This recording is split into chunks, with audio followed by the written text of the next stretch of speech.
Hey, good morning. It's time for another episode of Come On Ref. You guys know what it is. I'm here with all my friends again. I'm going to go around the horn here. I got Jared, Max, I got Nick, I see Jameson, I see Jackson in the house. I got Jackson's family behind him. I'm here. I'm Chad. I'm your host. Listen, I say this every week, but I think we have a good show for you. We got a pretty good show lined up. We're going to talk about some college football stuff. Huge shakeup, I think, this weekend. College football. Another big game this weekend coming up. You all know it's pretty local. We're invested in that one. We'll talk about that later. Undefeated no more, right? No undefeated teams in the NFL. 72 Dolphins are popping champagne bottles this weekend because both undefeated teams went down. We'll talk about that. And we're obviously going to get into the baseball playoffs because I don't know, it's been pretty crazy. I guess as I predicted so far, it's kind of happening that way, but it still feels crazy. First, I want to just get to some headlines. It's I don't know, it's the first week of I don't know. What is it? The NHL? Is anything going on in the NHL? Jackson, Max, you guys are my hockey guys, man. Tell me what's going on in the NHL in the first week. Any storylines? Where you go? Who you want to go first? Yeah, I'll go first. Rookie watch. I mean, they haven't. It's only about 4 or 5 games in the season, but the number one pick, Connor Bedard, has scored his first NHL goal. He has 2 assists already, and he's gained 3 points. And his counterpart, who is also favored to win the Rookie of the Year, Adam Fantilli, is yet to score his first goal, but has his first assist and a point. It'll be a tight race for those two all season. And, Bedard is the favorite right now because he's the prodigal player that no one's seen since Sidney Crosby was drafted. So, we'll see. Okay. Jackson, on the team front, what's going on? Thanks, Max. As far as teams go, not so shocking at all. Vegas is 4-0. They appear to be picking up right where they left off. The team that I did think would win it this year is actually 3-0, the Colorado Avalanche. I wasn't really that surprised to see that, but it is good to see them in that position. My surprise team right now is Boston. They're 2-0. They had that record-breaking season. Huge letdown in the playoffs. They had a lot of moving around in the offseason, free agency. I didn't think they would really be a team to pick up where they leave off last year. I didn't think they'd keep trending. Well, they're 2-0 right now, so there's something to watch. And the Blackhawks are 2-2. The reason I mentioned them is there's a lot of high expectations there, and I can just tell this new kid, Connor Bedard, he's definitely going to make an impact because every time he touches the ice, something great happens. So follow the Blackhawks. And then lastly, Edmonton Oilers. The reason I want to mention them, that's my team. They're 1-2, and they seem to have had a little letdown. I'm not sure exactly what the issue is there. They did have a big win over Nashville last night, but all those teams I mentioned, you definitely want to keep an eye on because I expect more things, more surprises to come. Thanks. Cool. Listen, I can tell you the Blackhawks may have now the Michael Jordan of hockey. That's kind of fun. Chicago, same city. And I can tell you what the Oilers' issue is. Jackson, I picked them to win the Stanley Cup. That's why they're having a letdown right now. That's what's going on. But, anyway, speaking of Las Vegas, you said Las Vegas is 4-0. It transitions perfectly into what I got next. The WNBA Finals, Las Vegas actually leads New York. The Liberty are down 2-1 in that series. Game 4 will be tonight at 7 on ESPN. Correct, Jared? Yeah, that's correct, Chad. Aces leading the Liberty 2-1 in the series right now. Aces can close out tonight and win back-to-back WNBA titles, but the Aces are going to be without Chelsea Gray and Kia Stokes. Both have foot injuries, and if the Aces would lose tonight, they are questionable for Game 5 back in Vegas. So if you're an Aces fan, I wouldn't worry too much. I think they've handled Liberty and this entire WNBA playoffs very heavily in their game. So I think they'll be fine whether they have to go back to Vegas or not. But hopefully they don't have to worry about that and they can close out tonight. Yeah, I was last week years old when I learned that was a best-of-5 series in the WNBA Finals. I didn't know that. That was best-of-7. So I'm learning something every week on this show, man, just looking up stuff and reading and trying to figure out what's going on. I thought it was best-of-7. So, like you said, they can close out tonight. Again, that's at 7 on ESPN, WNBA Finals. Check that out if you want to watch that. Speaking of females in high places in sports, Marlins GM Kim Ng, maybe a little surprising unless you know anything about the Marlins, but she declined her mutual option. She's going to step away as GM. Nick, what happened here, man? Well, it sounds like what happened was that the Marlins tried to hire a president of baseball operations over her after Kim Ng just led the Marlins to their first full season postseason appearance since 2003. That's 20 years ago. She finally was able to put together a roster that could make the playoffs over a 162-game season for the Marlins. And they try to hire someone over her? Are you like, to me, it's just ridiculous. Another example of the Marlins ownership being incompetent. I mean, she made the Luis Arias trade. She traded for Jake Berger at the deadline, traded for Josh Bell, made all these great moves, and you're trying to hire someone over her? I don't get it. And it's another reason why the Marlins will never be consistent contenders until they get better ownership. Yeah, what is with the Marlins? I mean, Jeffrey Loria, now Bruce Sherman. Like, what's happened? What is going on at the top of the Marlins? Why does this keep happening? It's just bad ownership. It's from the top down. It affects the whole organization. When you have bad ownership, it rubs off on the entire organization. It's hard to win when you have bad ownership. And they seem to be a franchise that plays well in spite of that. I mean, they seem to overachieve and almost make. I mean, this year they made the playoffs, didn't do much in the playoffs, but it looked like they were fighting on the rise. Nick, I got a question for you. Just yes or no answer. You think it's because she's a woman? No, I think it's just incompetent ownership. That's all I think it is. Thank you. Yeah. All right. Well, I mean, I don't blame her for stepping away. I mean, I don't either. Again, stop me if you've heard it before. Irreconcilable differences with ownership. I mean, it's the same reason Derek Jeter stepped down. So the organization wasn't exactly what he signed up for. So there's something going on internally there. But I guess we'll move on. Speaking of something going on, there's all kinds of stuff going on internally, externally.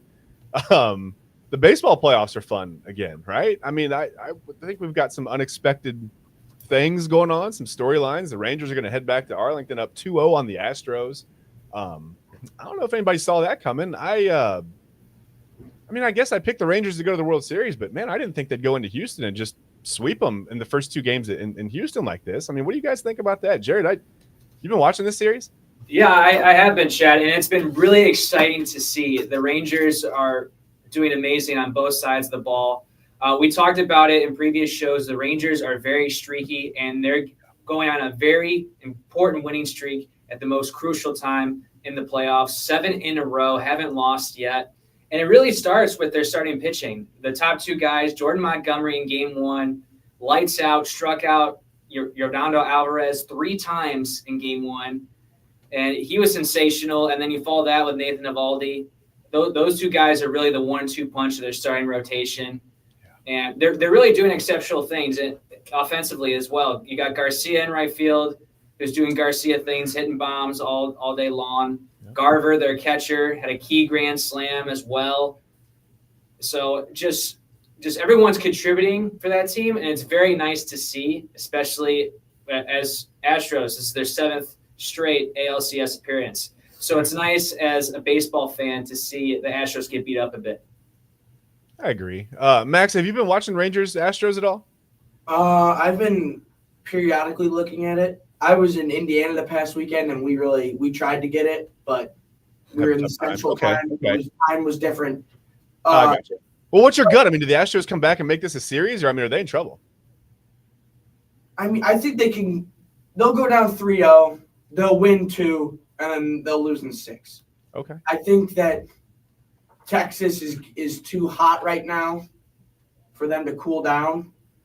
I think game 3 will be like a really high-scoring game, and the Rangers will win. But it's just like the Rangers in the first inning in game 2 were up 4-0. Yeah. Like that quick. Yeah. Something's going on with the Astros, and I haven't seen this out of them in the ALCS in a long time. Yeah, I mean, every team gets a little bit older. You know, every team. Baseball's a funny sport, man. We've talked about it before. How, I mean, you can come in looking like the class of the league. You can come in looking like the Braves. And, you can quickly be out of there in 4 games if you're not ready to go. And the Astros just look like they're really not ready to go in this ALCS. I mean, they came back in game 2 and challenged a little bit. Made a game out of it. But, yeah, I mean, the Rangers look really good. Nick, what do you think? What do the Astros have to do to get back into the series? I mean, how do they neutralize this Rangers team? Pretty simple. They have to win game 3. You can't go down 3-0. And it's Max Scherzer versus Christian Javier tonight. Javier has had some really good postseason starts in his career. Obviously, was part of the no-hitter in the World Series last year. And Max Scherzer for the Rangers, he hasn't pitched in almost a month. So he might be a little rusty. You don't know how that injury is holding up right now. So I think if you got to jump on Max Scherzer, and if they can win Game 3, then I wouldn't count the Astros out. Like, I need to see the Astros be dead for me to really count them out. They've been here too many times. They're too experienced. I've seen them pull stuff off that I never thought most teams could pull off. They're the Astros. Right now the Astros are like the big, bad, scary team in the MLB. You got it, and I need to see them dead before I rule them out. That's fair. Listen, the Astros feel like a team that could come back from a 3-0 deficit, especially against this Rangers team who, you said it. I mean, they've been really streaky. They've been up and down all year. It feels like one of those series that even if the Rangers jump out 3-0, if you're a Rangers fan, you might still be a little bit nervous. Jameson, what are your takeaways on this? I mean, you've been watching, I'm sure, playoffs. What are your takeaways right now? Well, my first takeaway is that the Astros winning in 7 is looking a little bleak on my part. But I think it's great for baseball that the Astros are absolutely getting pummeled right now. But the job's not finished. It's only 2-0, right? And as Nick said, they're playing a pitcher tonight who, although is one of the most dominant pitchers of our era, for sure, he hasn't pitched in a month. He's probably having his worst career year. And this would be the best time for the Astros to jump out onto the Rangers. Now, the Rangers are hot. They're probably the hottest team in baseball right now. I'd say they're more hot than the Phillies just on the account that they haven't lost in the playoffs. But the Astros need their guys to come through. They need, former MVPs like Jose Abreu to come through. They need the AL RBI leader Kyle Tucker to come through. They need Jose Altuve to come through. The former World Series MVP Jeremy Pena to come through. They need their bullpen to buckle down and simply play great because the Rangers are playing lights out. All 9 hitters, everything, defense. No easy out. Everything. They keep winning all the individual battles. Every time there's like a one-on-one where the Rangers have to win this one to win this game. They win. I mean, every time. And Alvarez can't do all the heavy lifting for the Astros. As Jameson said, everyone needs to contribute in that lineup, and they're not right now. Yeah, you can't hit 3 homers with nobody on base. I mean, yeah. You got to get somebody out there. Jackson, let me ask you this. I'll get a little different question for you. Okay, so if Max Scherzer goes 5 innings tonight, and he's relatively sound, does Houston come out of this thing down 3-0, do you think? Can you repeat the question? If Scherzer goes 5 innings for the Rangers tonight, and he's relatively sound, meaning like you would think he would come out with a decent lead, maybe 5-3, 5-4, something, 4-2, something like that. Do they nail it down? I mean, did the Rangers come out up 3-0? I asked you a different way before, but are the Rangers up 3-0 if they get a good outing out of Scherzer?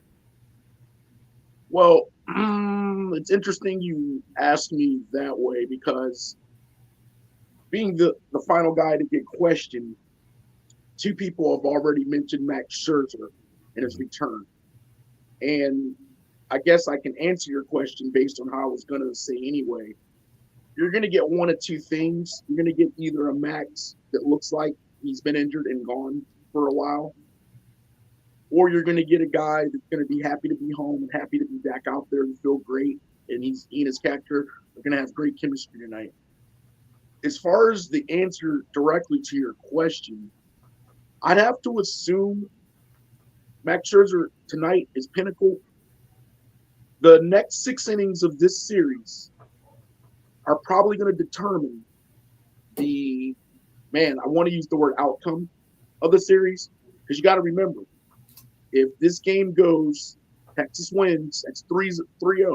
And it's very hard to come back from 3-0, unless it's 2004 and it's the Boston and the Yankees. Sorry, man. But the final thing I want to mention, I know I just said the next 6 innings are critical. You're right. The next 6 innings are going to determine, because if they lose tonight and it's 2-1, it may as well be 0-0. It's a brand new series. Yeah. Baseball. But you guys made a mention about Houston being built for this. They're used to this. They're here. They're comfortable. This is what they do. I just want to make mention, some of this awesomeness, they were full of it. Beating trash cans, gang signs, the whole 9, smoke signals. 1 year, though. It's only 1 year out of the 7. My point is there's 2 things at play. One, they're not as dope as we claim them to be. 2, there's this thing called karma. And I'll leave it at that. Fair enough. Fair enough. Listen, I really do. I think that's a great point. The next 6 innings, I think, are really going to determine what happens in this series. Not to the point where it's like, if the Rangers win, it's over in 4 or anything like that. But you let this Astros team back into this series at 2-1, and it feels very, very, very different than if it's 3-0, obviously. But especially with this team who, like we said, they've been there, right? 7 straight appearances in the ALCS. Like, they're tested, man. I mean, Dusty Baker at the helm, like, they're ready to go. There's no doubt. But for the Rangers, I think they have, they kind of have an ace in their pocket. We talked about Eovaldi, how good he's been. But he's really becoming one of the best postseason pitchers of all time, like kind of slowly before our eyes. First of all, over 3 playoff starts this year, he's got 23 strikeouts. But for his postseason career, he's 7-3 with a 2.87 ERA. That's 8 starts, 14 total appearances. Like, he's got some really, really good numbers in the postseason across his career.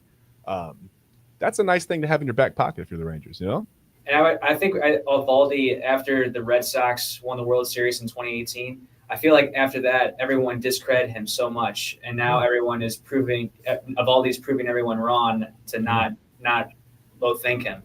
Yeah. So I don't know. I think the Rangers get off to a fast start tonight. I'm not sure if Scherzer can hold the Astros down. I think Max, you talked about it too, and Jackson, you brought up a great point. I want to get back to Jackson's point actually. You're going to get one of 2 Max Scherzers, right? Like, you're going to get the Max Scherzer that's like the gamer, that's like, right? He's going to go, I don't know. He's going to go get this thing done, right? He's pitching at home. He's happy, whatever.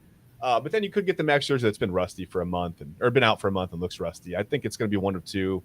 Don't even know if he falls in the middle. I think he's going to have a great outing or a really bad outing. So that'll obviously dictate. But let's move on to the National League because really, I mean, my gosh, man, the Phillies won Game 2 10-0 over who are they even playing? Is it the Diamondbacks? Who even cares? My goodness, man, they look unstoppable, don't they? I mean, they look unbelievable. Maybe I'm a little. I have PTSD because they just destroyed my team. But we'll go reverse order. Jackson, I'm going to start with you. What are your takeaways so far from the first 2 games of this series? Well, I mean, they beat up the Braves, and I was thinking, okay, I got to reassess the entire situation because teams I had picked had got annihilated in the first round. I don't like the Phillies. Let me start there. And I start there. That way, I'm not coming from a place of fanship. I don't like the Phillies. But damn, they look very strong. One thing I like about them right now at this particular moment leading 2-0, their stars are there. And in October, it's so hard to get your star to show up on a team. Being a Yankee fan, it happens. But I love how Schwarber last night blasted these 2 home runs. Now he's tied to Reggie Jackson as far as most home runs in the postseason by a left-hander. If I'm wrong there, somebody correct me. But he has some stupid stat like that now. And then Harper staring guys down. I just like the feel of this Phillies team, and I easily can see them. I think they're going to get the sweep. I think Arizona has had their moment. I think they're gassed. I think they're tanked. I think they're in happy to be here mode after what happened last night. That's just my opinion on things. And the last thing I want to say, none of us mentioned in the ALCS take, but Texas has yet to lose yet. You should keep that in mind. But that's all I have to say about that, man. That's it. Yeah, I think someone did mention that they were undefeated in the playoff. They've just been so hot, man. It's unbelievable. Man, they are on a streak right now, aren't they? Unbelievable. Jameson, you've been watching the NLCS, man. Can anybody beat the Phillies right now? No one can, and I absolutely love it because this has been my team that I've picked in the playoffs. I think this is America's team right now, and like you said, the stars are playing, they're coming through. But also, for those of you who really know your baseball, Dombrowski, who's their GM, he spends a lot of money. He spends the money in the teams that he spends the money on. For the most part, they're successful. He was the reason why the Tigers went to the World Series in the early 2010s, Prince Fielder, Miguel Cabrera, all those guys. I forget that team. Too. All those teams. He's a great GM because he goes all in. Exactly. He knows how to play his chips right. But we got to talk about Trey Turner. I mean, Trey Turner, right, 4 months ago, Philly wanted to kill Trey Turner, right? People were saying Trey Turner's washed. Trey Turner's a free agent bust. The Phillies are cooked. And here he is now hitting home runs like it's nothing. I mean, and like Jackson said, Kyle Schwarber with the most home runs ever by a lefty in the playoffs. I mean, when you have these stars that come through, and then you also have a future Hall of Famer like Bryce Harper in the middle of the lineup, it's impossible to see this team losing. I mean, and then not to mention this, no one's even talking about that Craig Kimbrell is having a comeback this postseason. I mean, he's looking like the Craig Kimbrell that was on the Braves. And, I'm glad to say that at least one team out of the NL East that has spent a lot of money, the Mets, at least the Phillies have spent a lot of money, and it's actually, in the last year and a half, it's gotten them success. Yeah, I think maybe Philly's in 4. I see the comment. Yeah, maybe Philly's in 4. I mean, Nick, did the Diamondback? First of all, the Mets are clowns. So let's put that on the show. The Mets are clowns. Okay.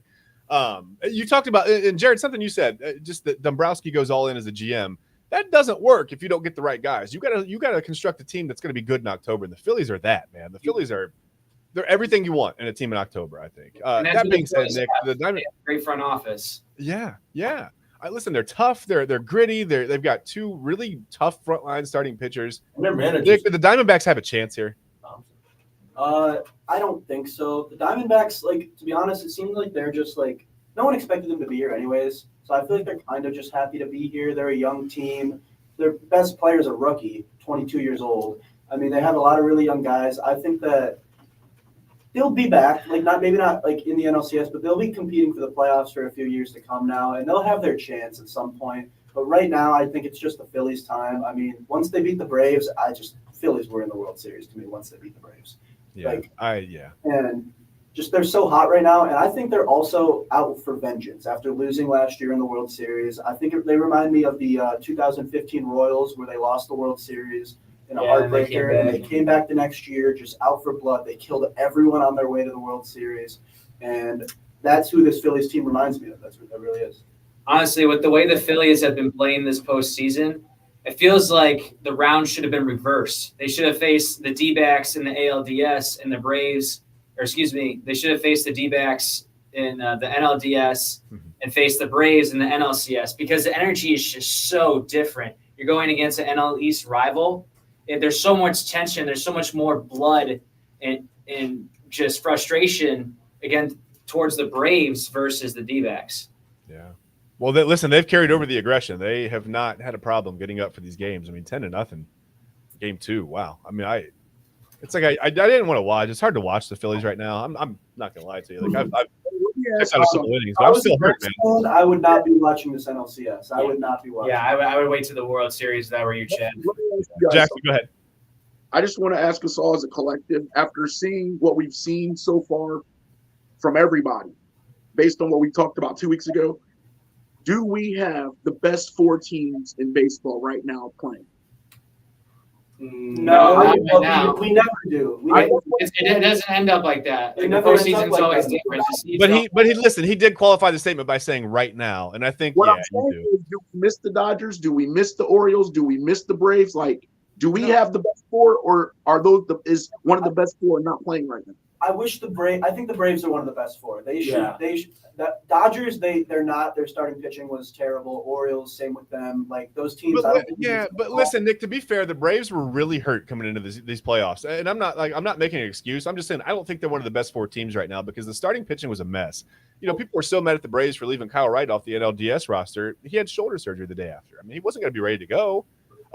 Max Fried was coming back from the blister. You've got Soroka and his Achilles problems, and he's just having all shoulder issues now. I mean, the guys that they expected to rely on, Charlie Morton was out. With the finger, they weren't there. They had Spencer Strider, and that was it.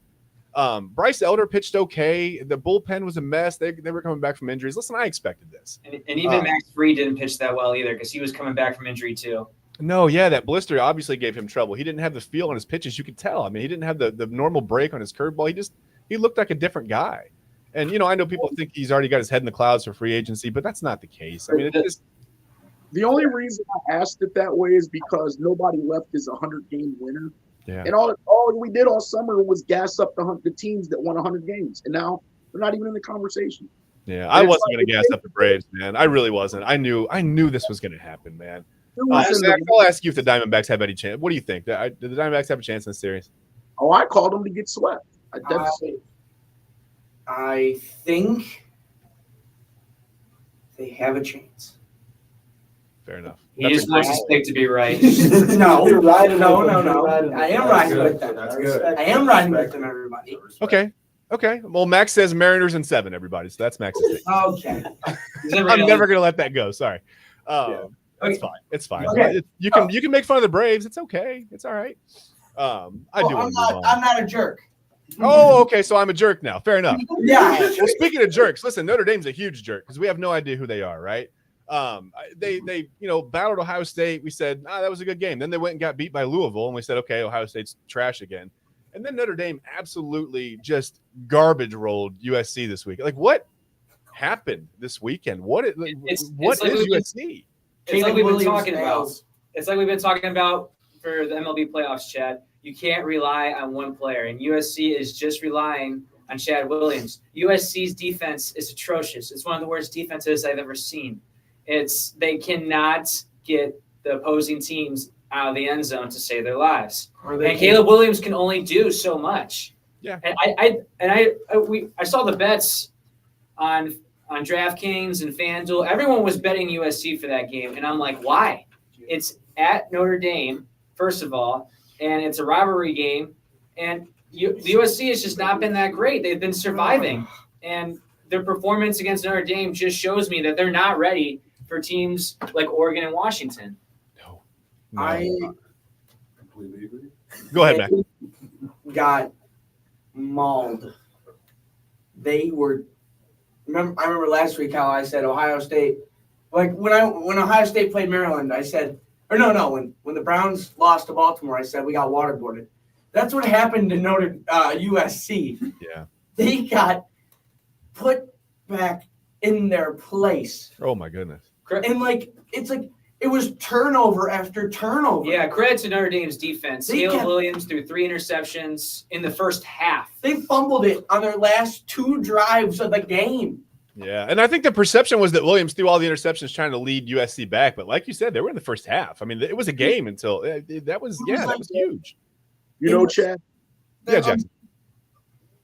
The one thing I want to say about this game is it's so critical now.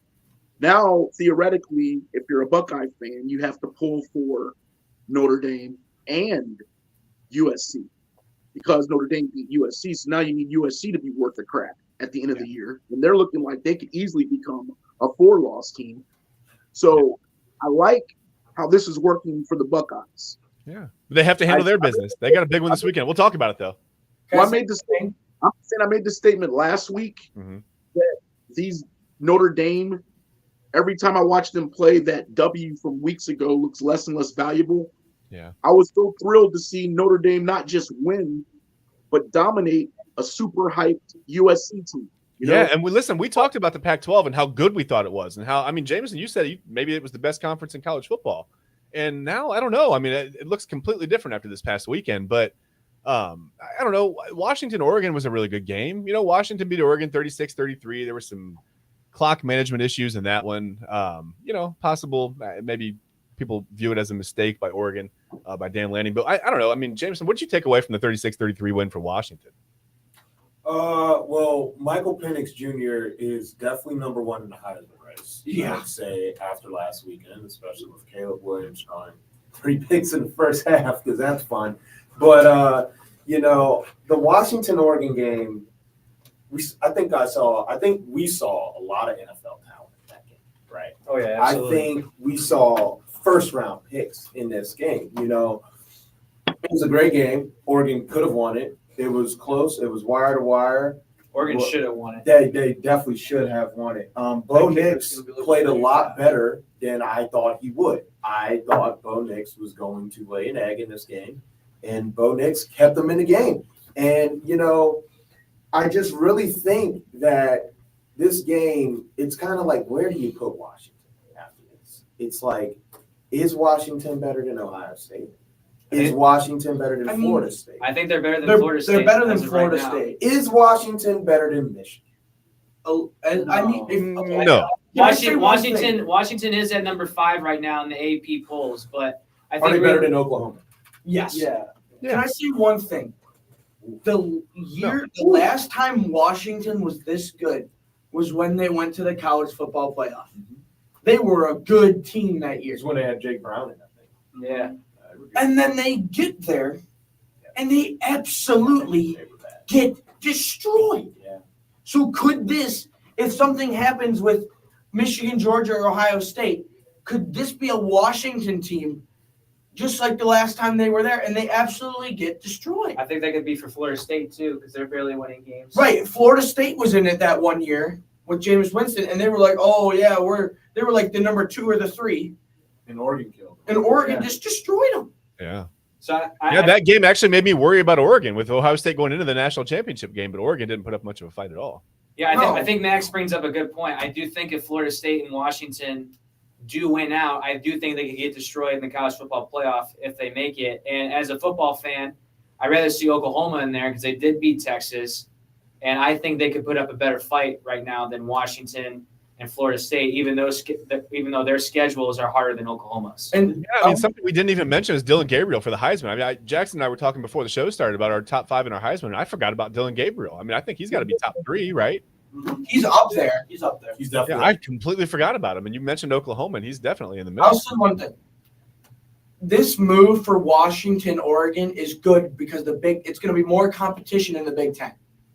Yeah. But then, like USC and UCLA, they're going to be the new Rutgers and the new Northwestern. Oh, easy. USC's not going to be Rutgers or Northwestern. Get out of here. They're going to be a mid-level town at least in the Big that Ten, right? bad, then if USC is losing to Notre Dame that bad, then USC is going to have a good time placing these good Big Ten teams. Rutgers will never have Show up and look like that. Shock me if USC falls off. though. Yeah, that's what I'm saying. Yeah, No, they might Rutgers fall off. Rutgers is like 2-10 most years in the Big Ten. They might go 500. Yeah, they could go. Yeah, they're like- 500. Yeah, I'll They're like continue bottom looking. No, of the next barrel. question. Jackson, go It'll ahead. be like Kansas in like the Big 12. I just It's not bad in the Big 12. Yeah, no, that's too good. Hold on. Jackson, go ahead. I just wanted to ask Max, you really see USC becoming the doormat of the Big Ten? They're not going to continue. I do. Because They're you're not bringing in such good talent. Hold on, guys. You got to let each other talk a little bit. Okay. I'm saying they're not going to consistently show up and look like they did this past weekend. That's what you're saying they're going to do? No, I'm not saying that. But I also think that the travel is going to put an effect on it. Because, like, you're going to go in and they're going to travel there on, like, a Thursday. And then they're going to probably sleep all day. And then they're going to wake up on – well, because you got to get used to the time change because they're practicing. Saying they're lazy? What are you trying to say? All their Teams games are going to have be to travel away. there too. Ohio State's Yeah. going to Yeah. have to travel there too. But it's like I think that when they make this change, they're like because I remember they weren't good for a little bit, and then Caleb Williams came along and they were like, oh, they're the good team. Well, They're listen, what's the difference in the – I mean, the NFL teams do this all the time. What's the difference? I mean, a West Coast team comes to the East Coast and plays. I mean, what's the difference? Well, but because when they get to their conference schedule, they're pretty much like Georgia and Washington. They're West Coast. They're like traveling 3 or 4 hours to them. Like the Pac-12 has teams pretty much all on the West Coast or in Mountain Time.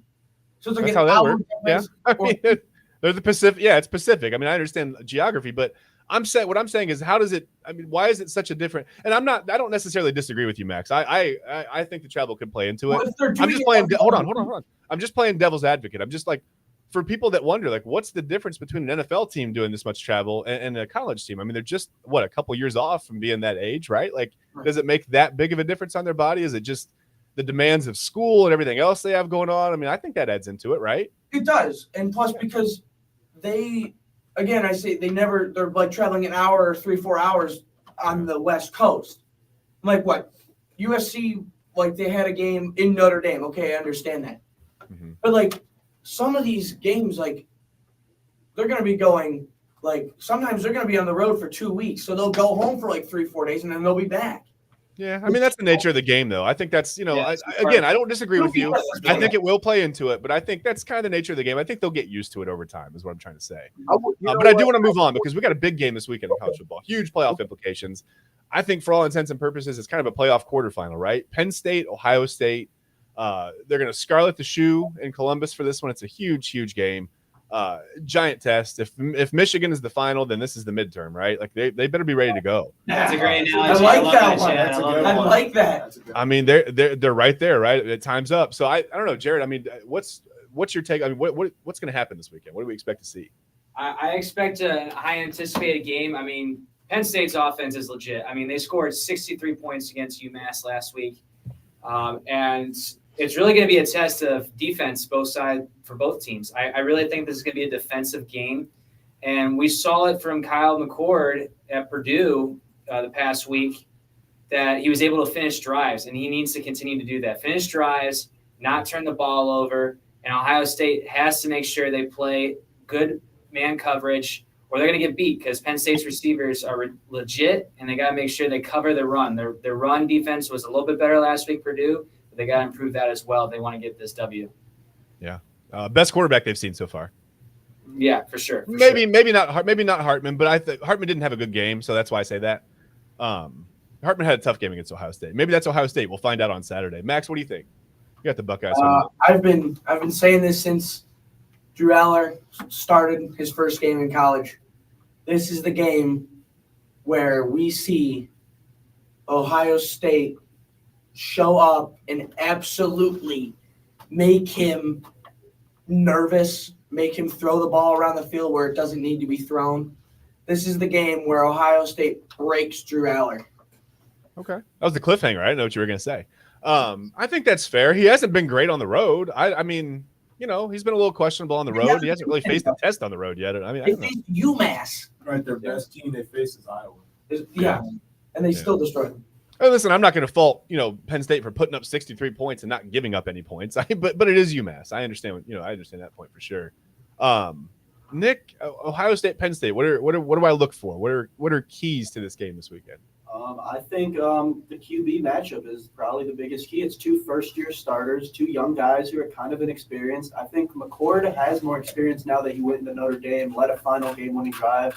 So right now, McCord has a little more experience than Aller, but I think Aller is the more dynamic athlete with more big play potential. So I think it's going to be a fun matchup on both sides, seeing which QB makes the bigger plays throughout the game and is able to come through when it matters most down the stretch.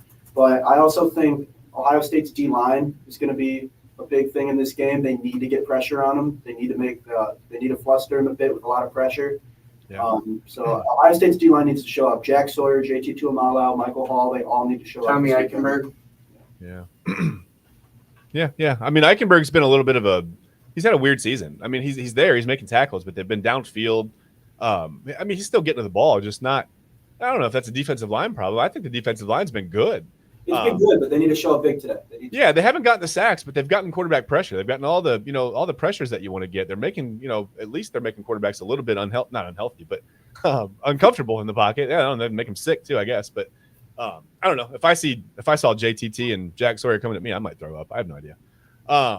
Jameson, what do you think? I mean, I guess, and then we'll go around and maybe we'll get like a score prediction from everybody after we get Jameson and Jackson. But I just wanted you to weigh in on what kind of some of your keys are for this game.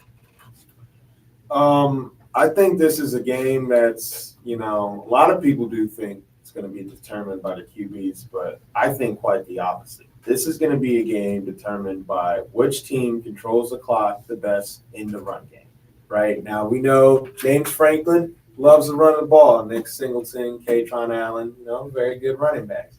Ryan Day, he'll flip a coin. He'll run it sometimes. He'll pass it on second and inches. He'll run it on 4th and 19. It doesn't matter. But might see a jet sweep 4th and 19. That's what I'm saying. Exactly. Yeah. But I think this is going to be a big game for Travion Henderson. Right? This is going to be He's game. He's going to have to show up. He will have to be on the field. Yes, he should be playing, and Abuka should also be playing as well. I'll say one thing. That one running back that we brought in when Chip Trainum got hurt, put him in. Dallin Hayden, yeah. Put him in. He's only had 11 carries this year. And he was running the ball like he's like. Listen, you know what it is with Dallin Hayden? He should be carrying the ball more, but he's a big detriment in the pass blocking schemes. He's not a good pass blocker. He's not great at picking up the blitz. He's not good at diagnosing that. He misses a lot of those blocks. That's why he's not playing. That's the thing that Ohio State has struggled with this season is the run game. And Trayvon Henderson is so injury prone. It's like he's in for 2 games and then he's out for another 2. Like he can't. It's the foot thing. It's the lower extremities for running backs. It's a nightmare. You know, it really is. It really is. It stinks, man. It stinks for him personally too. Jackson, what's your big takeaway? Like, what's your big one-on-one? Like, who wins the game? Why? You know what I'm saying? First of all, this is my favorite Ohio State matchup. This is my second. Like, I love Ohio State, Michigan, but then my second favorite matchup is Ohio State, Penn State. Yeah. And over the years of watching this matchup for decades now, the thing that's so cool to me is how this game is usually generally determined in the fourth quarter. Mm-hmm. I think you guys all made great points and statements. Just to kind of piggyback, I agree with those who mentioned the game being determined on the line, defensive line for Ohio State in particular. I was going to say this game's going to be determined in the trenches.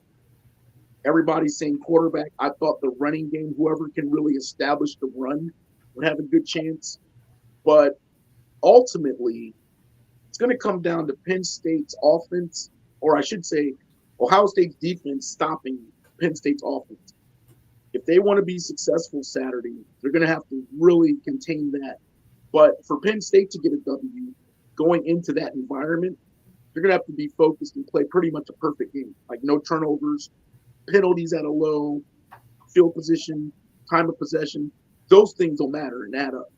That's the only way Penn State's going to win. They're going to have to go in there and play a perfect ball game. But I just think this is going to come down to the fourth quarter. I don't see anyone running away with this, and that worries me. To be honest, this is one of the games that has made me feel uncomfortable since I saw the schedule. Penn State just always makes me feel uncomfortable. They're 6-0. They have a lot on the line, and I don't think they should be taken lightly or looked at.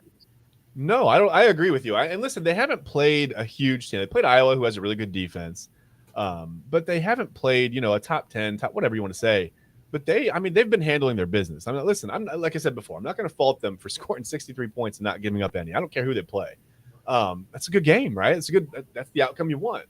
They just feel different this year. They feel a little bit different in the trenches. And I don't know, maybe it's because they have Drew Aller back there who feels more like a traditional quarterback to me. But then, I don't know, when they had Christian Hackenberg, it didn't necessarily work out that well for him. So, and he feels like a Hackenberg kind of a guy versus like a Sean Clifford, like the wily little, run around in the pocket and extend plays Chad, for 7 seconds so you can't sack him. Yeah. Chad, the final part of your question, my answer, I see whoever has the ball last winning the game. I think that's fair. I think even overtime's not out the question. That's not off the table. But whoever has the ball last, I think is going to catch the W this weekend. Fair enough. Listen, the spread on this game is 4.5 points. Not huge. So I think something to pay attention to is that this is an interesting point when I was looking up some of the information for this game.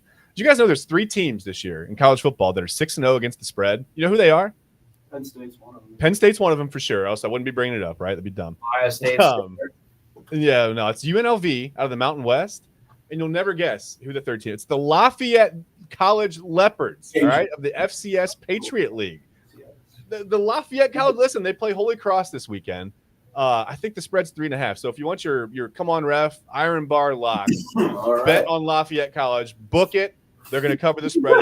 Now you're gonna jinx me. Now you're gonna jinx me, Chad. Now you're gonna jinx me as I bet.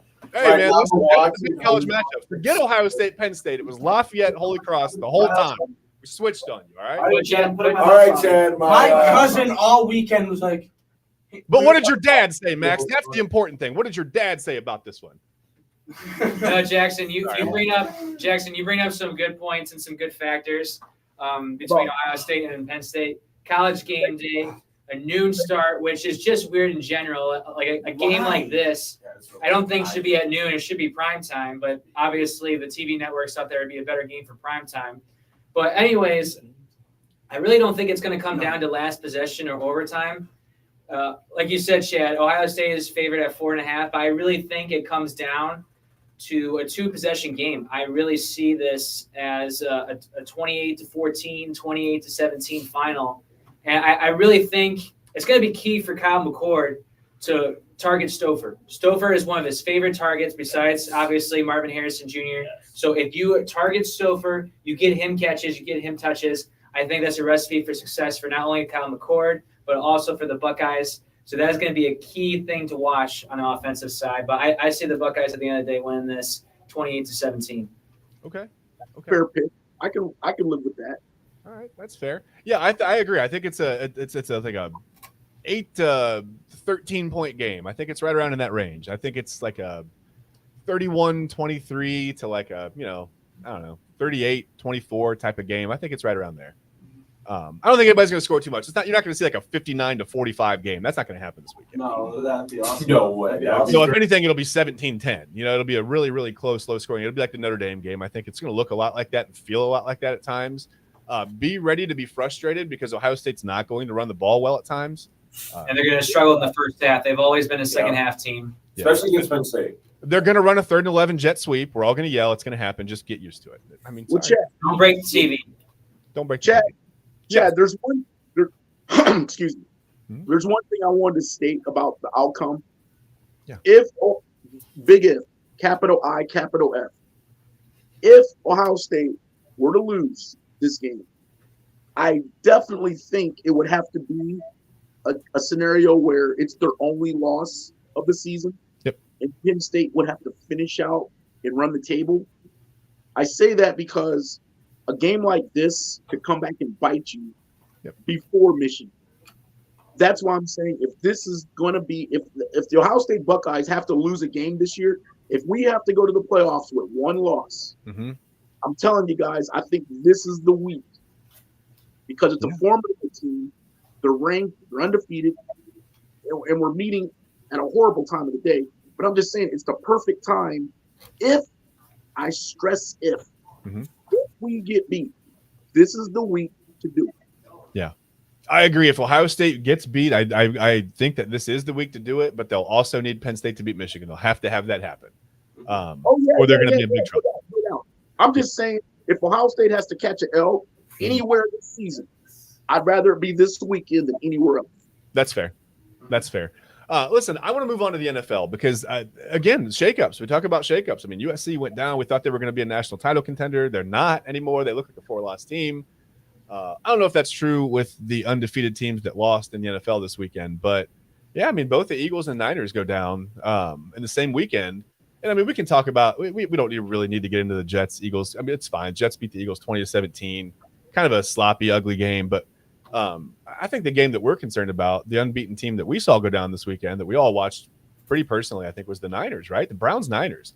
I want to get out of order a little bit just because I want to get into the Browns. We're coming close to the end of it. We've been talking sports for a while now, and we're almost at the end. But God, man, the Browns! How in the heck did the Browns with PJ Walker at quarterback beat the Niners this weekend? What happened?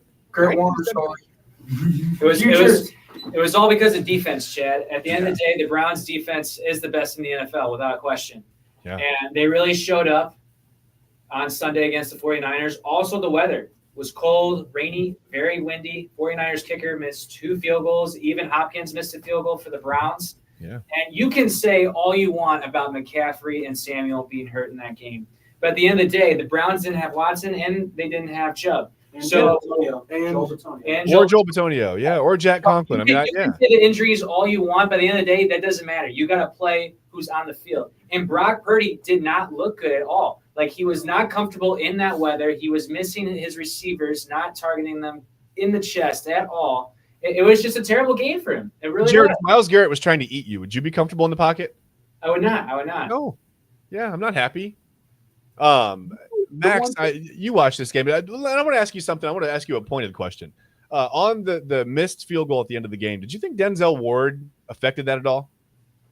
Okay, so I'm gonna be honest. I was in a 5-hour car ride home. Okay.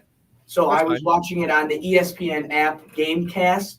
Okay. So that's how I was watching the game. Okay, that's fair. So it's tough to see on your phone. I get it, man. I get it. So we got Sirius XM radio, and this is my favorite part. We got to listen to the heartbreak of the 49ers broadcast. Oh, that's nice. That- Okay, that's nice.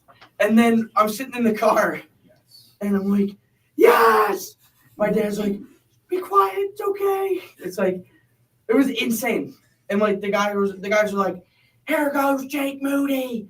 Can somebody in the comments just keep track of the max dad counter for me? We usually get that. Okay. Just the family Bring it counter. back. Bring The it back. family counter in general. We got cousins, And then dads.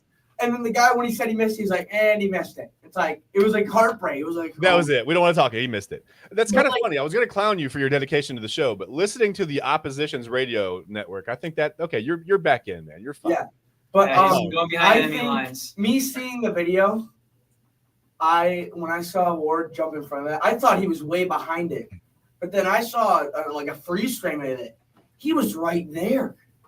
Yeah. Hey, watch that sign. That sign's going to fall behind you, man. You might be in danger. Nick, did you yell at your TV when the Niners missed the field goal? I was screaming the whole fourth quarter. When we let them into field goal range, I was so mad. I threw my hat across the room. I thought for sure we had blown the game. I was certain that we had blown that game. And let me ask you this. Even if they had blown it, whatever. PJ Walker at quarterback. I learned last week he went to Temple. I didn't even know that. We learn something new every day, like you said, Chad. it would have, even if we did blow that, it would have been like, I know I didn't expect to win that game, but that's honestly what would have hurt more. Being in that game, being that close to winning that game, Yeah. and losing on the last second field goal after you let them into field goal range. Your defense had been amazing all game, and then it was really one play to Ayuk where he got all the way down the field for them. And That wouldn't have felt like the moral victories from the past, right? I don't think that would have felt the same. It would not have been a moral victory. My God, the difference between 3-2 and 2-3. I mean, We unbelievable. would have been in last place if we lost that game. We would have been Yeah. in last place. That was such a huge win. That's the biggest Browns win in my In a long time. my In a long lifetime. time. In 2020, there's some big wins, but besides the Steelers playoff win, that's the biggest. Now, But- Jameson, whose car were you in? And did you listen to the game on like the Chargers radio network, or were they doing a special, or what happened? Well, no, I listened and watched and felt the game from my season tickets at the stadium, and it was great. The atmosphere there was awesome. I loved when I woke up Sunday morning and I saw that that it was a crappy weather day. The sun was not out, and the air smelled a little murky. I was like, it smells like a crappy day for a crappy win for the crappy Cleveland Browns. And I was like, you know what? I can't wait to get down there and watch it. And it was Trust your nose, man. Trust your nose. to watch. We made two MVP candidates look basically useless. I mean, it was just great. That's all I can say. That's a great point, Jameson. A lot of people are saying McCaffrey. McCaffrey had a good first drive. After that first drive, we bottled McCaffrey up. He did nothing after As that I first said, drive. Nothing at all. And real quick, I'm in the comments real quick. Can we get the Browns address to the facility in Berea? Because Jameson's mom wants to send a thank you card. I think we should make that happen, right? Like, At the end of the day, this game not only was focused on the defense side of the ball, but the penalties were atrocious. And some went the Browns' way, some went the 49ers' way. what was that spot? What was the? I was like, But at the end of the day, like, I do think that ref group was more penalty friendly than other ref groups. Yeah. But at the end of the day, some were more clear than others. And if you're the Browns, you cannot commit that many penalties in one game. You got to commit penalties. No, I'm surprised they were able to overcome that. I mean, and listen, no offense to PJ Walker, but with Walker leading the offense, I mean, we saw what happened with DTR. Kind of a little unfamiliar with the offense the last time he went out there. Who knew what PJ Walker was going to bring? And he did throw 2 interceptions. But listen, that's the best defense he's going to face this year. Maybe except if he faces his own defense in practice. But the Niners defense was legit. Max, did you have like an uncle or an aunt that wanted to weigh in on anything that happened in that game, or should I move on to Jackson? I want to say my score prediction was 1 point off. Yeah.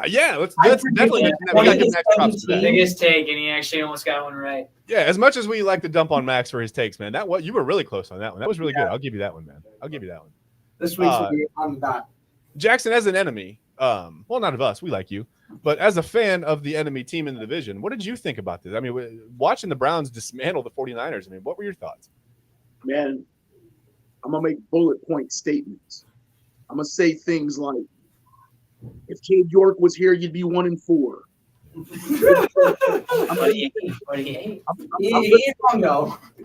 going to say things like Kevin Stefanski's obviously not as bad as a coach as you guys think he is because he's winning without the stars. I made a statement last week about the Steelers know how to win games that they shouldn't. Well, I got to kind of go back and throw the Browns in this box of the Browns know how to win games they shouldn't. You know what, though? Here's the funny part. If this were battle rap, the Browns are the best team in the league. I don't know how else to put it. Nobody has looked as good against the so-called best team in the league other than the Browns. Yeah. Everybody, we watched the Niners play the Cowboys. We watched the Niners play, didn't they play the Giants? The Giants? Pittsburgh. That's Weird how you were skipping over that one, Jack. Yeah, that's the first game of the season. The weird part is the Browns looked so much better against the Niners than the Steelers looked against the Niners. Yeah. But then when the Steelers and Browns met, it makes you have to revisit that next matchup. Maybe we shouldn't be looking at the Steelers-Browns matchup game one. Maybe we should be looking at how they matched up against the Niners. I think this is all going to play out somehow, but you know what? I'm going to use this word. I'm going to say I'm proud. I'm proud that Cleveland went out there and won a game that generally, if they had lost, that would have been business as usual. All right, That loss, if they had lost that game, it would have looked no different than other times they lost in the same fashion. I'm so happy that they actually won that game. They kept the division competitive. I always say, as a Steeler fan, the NFL's better when the Browns are winning. That's just how I feel. that's heartwarming coming from a Steelers fan. I got to admit, man, I feel a little emotional today. I'd rather that game matter. It's no fun, Steelers-Browns, when I can walk into it kind of knowing what's going to happen and it doesn't matter. Well, especially when it's week 18 and the Steelers are 11-5 and the Browns are 5-11. There's nothing there. Right. I mean, it's like there's nothing even to spoil. It's like, okay, slight playoff seeding if the Browns win. That's it. You know? I think the Browns probably as a team just showing up every Sunday, regardless of what's going on, they're better than maybe we're giving them credit for. Yeah. Well, listen, they've given up 100. That'd be awesome. They've given up 1,002 yards in 5 games as a defense. I mean, that's better than any defense in over 50 years. That's pretty historically good. Let me add this, Chad, and I'll be done. Sure. Last thing I want to say is the little situation at pregame when they got into it. Yeah. I made the statement the other day. The Niners were out of character. If you're the Niners, you don't have to behave that way on the road. You don't. You can just show up, keep your mouth shut. I heard that guys were like interfering with the warm-ups. They're talking to the coaches. They're knocking balls out of hands. My thing is, if you're going there on trash and you're showing up at pregame on trash, you're compensating for the obvious. You're not here to play football. Your mind's not on it. You're not in it. You're probably thinking it's going to just be we'll roll the balls out there, show up, do our thing, and get on the plane and get back home. We'll be 6-0. No. And I just want to say I appreciate the Browns for holding it down pregame and then getting the W when it mattered postgame. I'll say one thing to that. On the Fox pregame show, before the game started, when they went to the fight, Hall of Fame coach Jimmy Johnson said, the Browns should not poke the bear. Why are you poking the bear? Maybe the Browns are the bear. And then the dog. And then the Browns media team said, don't poke the dog. Don't poke the dog. Yeah, leave the dog alone. Did you see that the Browns also, they came out of the tunnel with the 49ers beatbox entrance? They did a boombox. Yeah, the boombox. Oh, that's what that was. Yeah. Okay. They put a little intimidation factor into the 49ers and got in their head a little bit. It worked. This is the first Browns team, maybe one of the first Browns teams in my life that just seems like they won't back down from anything. And they want to have fun. Yeah. No matter who it is. Against Is that on Jim Schwartz? On their third, I think Jim Schwartz. That's on Jim. Yes. Because he said that at every big play, he wants the whole defense to celebrate like they just won the Super Bowl. He like said if you don't celebrate after a big play, he doesn't want you. I love it, man. I love it. Because listen, Schwartz showed up and said, listen, we're somebody different. We're not the Browns anymore. We're somebody different. And I love it, man. You can see them. Feels like dogs. You got to bring the intensity intimidation factor, and that's what they've done so far. Yeah. Listen, we had things we wanted to get to. I can't believe it's almost time to get out of here already. We wanted to preview the Lions and the Ravens. I think the Lions are the best team in the NFC, by the way. Does anybody disagree with me on that? No, they're one of the best. The They're Lions on are the same level as the Niners. they're underrated. Same level. They're on the same level. Yeah, I think the Lions are the class of the NFC. I mean, they've already taken down the best team they're going to take out of the AFC West. They beat the Chiefs already. Man, I mean, the Lions could end up 13-4, but I wanted to preview that game. We didn't get to that. Wanted to talk about how good of a job CJ Stroud's doing. He's putting up a possible offensive rookie of the year run. What did he start his career with? He broke Dak Prescott's record. I think he's at 191. Well, he's not at the record's over now, but he started his career with 191 straight passes without an interception. Amazing. I think, he's going to be a good one. And we wanted to talk about some of the games across the pond in London. I mean, the NFL in London. I think that's going pretty successfully, don't you guys? Yeah. Yeah, I think It's going pretty well. I mean, the viewership's up, even though it's. Listen, if you don't mind getting up 3 hours before you usually get up, Yeah. and if you don't mind all those Sunday things you like to do, like run to Walmart, go to Bob Evans, Denny's, whatever, I'm hungry. morning routine. If you don't mind just kicking that to the curb, and if you don't mind watching football now instead of 9 hours, about 12 to 15 hours a day on Sunday, it's great because that's the only downside. You Yeah. really lose your Sunday morning. And Yeah, if you're willing- good. Wake up and have a cuppa with the NFL. You're good. It's fine. if We're you're That's willing okay, to though. That's If okay, you- though, because that's bringing a lot of awareness in Europe. I mean, we saw in years past games were played in Munich, in Germany, and they were played in Mexico as well. They're doing So- Frankfurt this year. Yeah, and in Frankfurt as well. So they're bringing a lot of awareness, especially in Europe.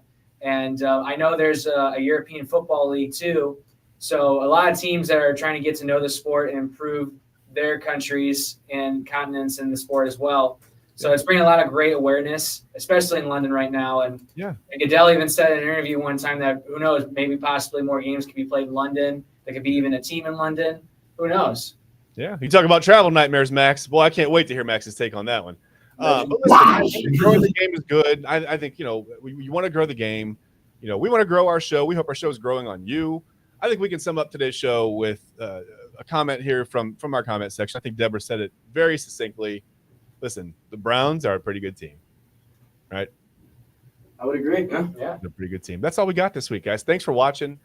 For Jared, for Max's whole family who has a take on sports about every topic. Okay. Nick, whose family may have takes on sports. We don't know. For Jameson, his family has takes on sports. We know how his mom feels. She's going to send a postcard to the Browns.